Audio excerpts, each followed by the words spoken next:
Sejarah harta karun berikut kisahnya diabadikan dalam Al-Quran.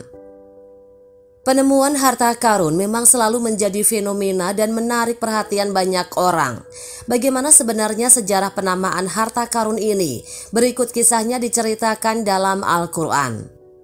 Untuk diketahui, harta karun sering diartikan sebagai harta berharga dan bernilai tinggi yang biasanya ditemukan di tempat-tempat tersembunyi.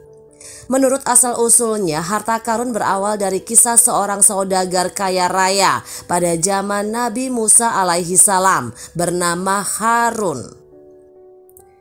Dari sinilah asal-muasal penyebutan harta karun yang kini populer di tanah air. Kisah Harun ini ditemukan dalam Al-Quran surat Al-Qasas 28 ayat 67-83. Allah berfirman yang artinya, sesungguhnya Karun termasuk kaum Musa, tetapi dia berlaku zalim terhadap mereka. Dan kami telah menganugerahkan kepadanya perbendaharaan harta yang kunci-kuncinya sungguh berat dipikul oleh sejumlah orang yang kuat-kuat. Ingatlah ketika kaumnya berkata kepadanya, janganlah engkau terlalu bangga. Sungguh Allah tidak menyukai orang yang membanggakan diri. Quran surat Al-Qasas ayat 76. Dilansir dari tafsir Al-Quran, pada zaman Nabi Musa ada seorang saudagar kaya bernama Harun. Menurut beberapa riwayat, dia adalah salah satu kerabat Nabi Musa. Tak hanya memiliki banyak harta, Harun juga termasuk orang berilmu. Bahkan dikatakan bahwa dirinya adalah seorang ahli kitab Taurat selain Nabi Musa dan Harun. Namun kisah Harun berakhir tragis. Dia beserta seluruh hartanya ditenggelamkan oleh Allah akibat kesombongannya. Kesombongan Harun yang kelewat batas. Semasa hidup, Harun dikenal sebagai sosok multitalenta. Dia dijuluki dengan sebutan Munawir karena kemerduan suaranya dalam membaca kitab Taurat. Selain itu, dia juga pintar dalam berbisnis dan mengetahui berbagai trik untuk memperlancar usahanya.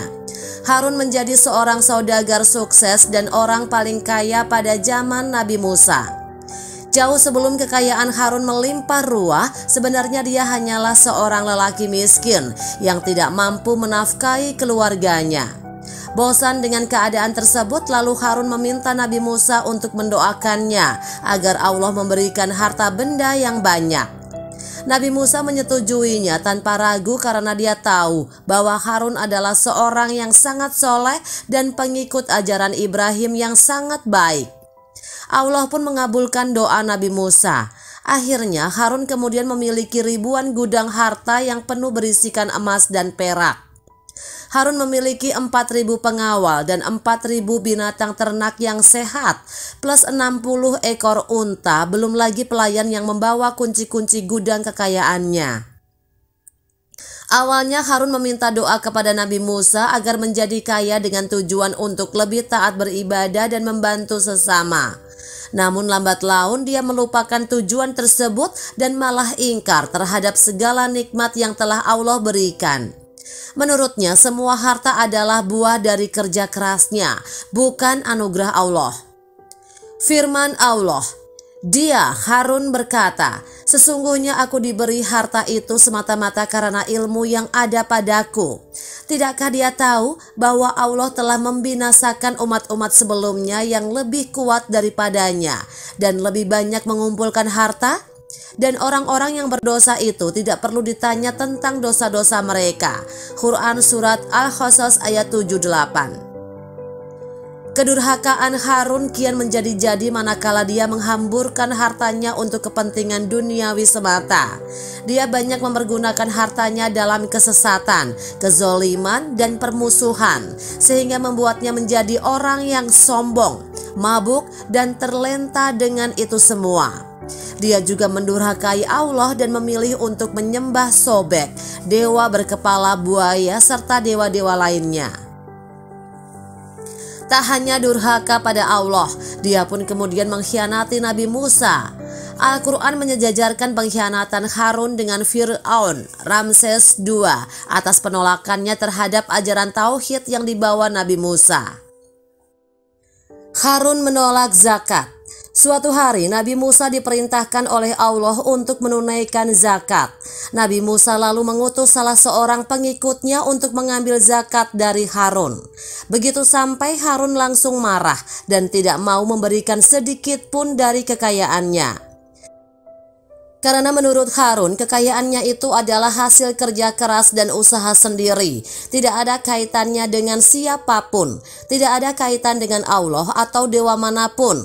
Qasas Al-Anbiya 602. Harun sangat tidak suka dinasihati dan diminta untuk berzakat oleh Nabi Musa.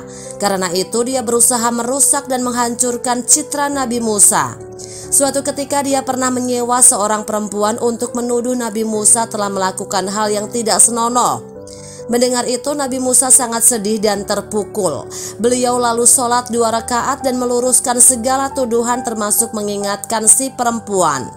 Kedurhakaan Harun mencapai puncaknya ketika dia merasa lebih baik dan lebih terhormat dari seluruh manusia, termasuk Nabi Musa.